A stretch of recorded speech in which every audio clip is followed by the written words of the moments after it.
चाय वाला बना रातों रात करोड़पति, 18 लाख का खरीदा घर। दोस्तों, एमपी का उज्जैन सिर्फ भारत में ही नहीं बल्कि पूरी दुनिया में फेमस है। उज्जैन को महाकाल की नगरी भी कहा जाता है, लेकिन यहाँ से हाल ही में एक ऐसा मामला सामने आया है जिसके बारे में सुनकर सबके होश उड़ गए। ये कहानी है एक चाय बेचने वाले लड़के की जो रातों रात करोड़पति बन गया। चलिए आपको बताते हैं कि चाय बेचने वाला कैसे रातों रात करोड़पति बना। वीडियो को आखिर तक जरूर देखिएगा।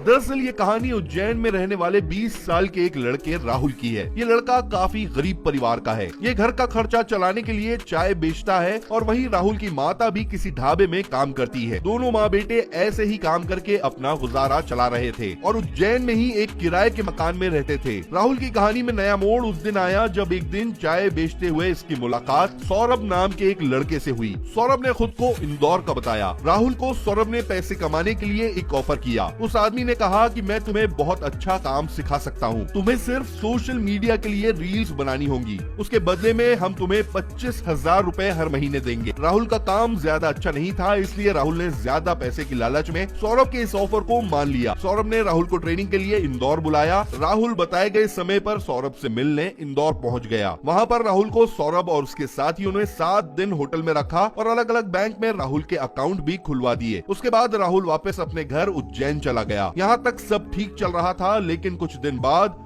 राहुल के अकाउंट में रोजाना पैसे आने लगे। पैसे 1000-2000 नहीं बल्कि करीब 90 लाख। जैसे ही राहुल को पता चलता है कि उसके खाते में इतने पैसे आ रहे हैं तो उसने ट्रेनिंग देने वाले सौरभ और उसके साथियों से संपर्क किया। राहुल ने जब उन लोगों को बताया कि मेरे अकाउंट में इतने पैसे आ रहे हैं और इसके पीछे क्या बात है, तो उन लोगों ने राहुल को बोला कि जैसा चल रहा है वैसे ही आप चलने दीजिए और अगर आपको पैसे की जरूरत है तो उसी में से पैसे निकाल लीजिए और रख लीजिए। राहुल को उन लोगों की बात सुनकर लालच आ गई और राहुल के पास घर नहीं था, इसलिए उसने नया घर लेने का सोचा।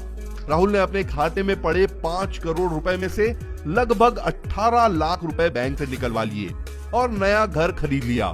राहुल ने घर तो खरीद लिया, लेकिन अंदर ही अंदर उसको ये डर सता रहा था कि कहीं वो लोग कुछ गलत तो नहीं कर रहे हैं जिसकी वजह से इतने पैसे अकाउंट में आ रहे हैं। राहुल के अकाउंट में इतने ज्यादा पैसे आने लगे कि बैंक वालों के कॉल का भी बार बार राहुल को जवाब देना पड़ रहा था। इसलिए राहुल ने डिसाइड किया कि वो इस बारे में पुलिस से संपर्क करेगा ताकि उसके साथ कुछ गलत ना हो।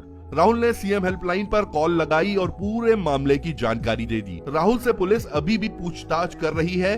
पुलिस का कहना है कि बहुत जल्द पुलिस इन ठगों को पकड़ लेगी और पूरे मामले की गुत्थी को भी सुलझाएगी। राहुल की मां का यही कहना है कि राहुल को एक आंख से दिखाई नहीं देता और राहुल है भी बहुत भोला, इसलिए उन लोगों ने राहुल को अपने जाल में फंसा लिया। अब देखना है कि पुलिस जांच के बाद क्या नतीजा निकल कर आता है। दोस्तों, आपकी क्या राय है? क्या राहुल ने सही किया और वो लोग कौन होंगे और ऐसा क्या काम कर रहे होंगे जो रोज लाखों रुपए राहुल के अकाउंट में आ रहे थे? अपना जवाब कमेंट करके जरूर बताइएगा।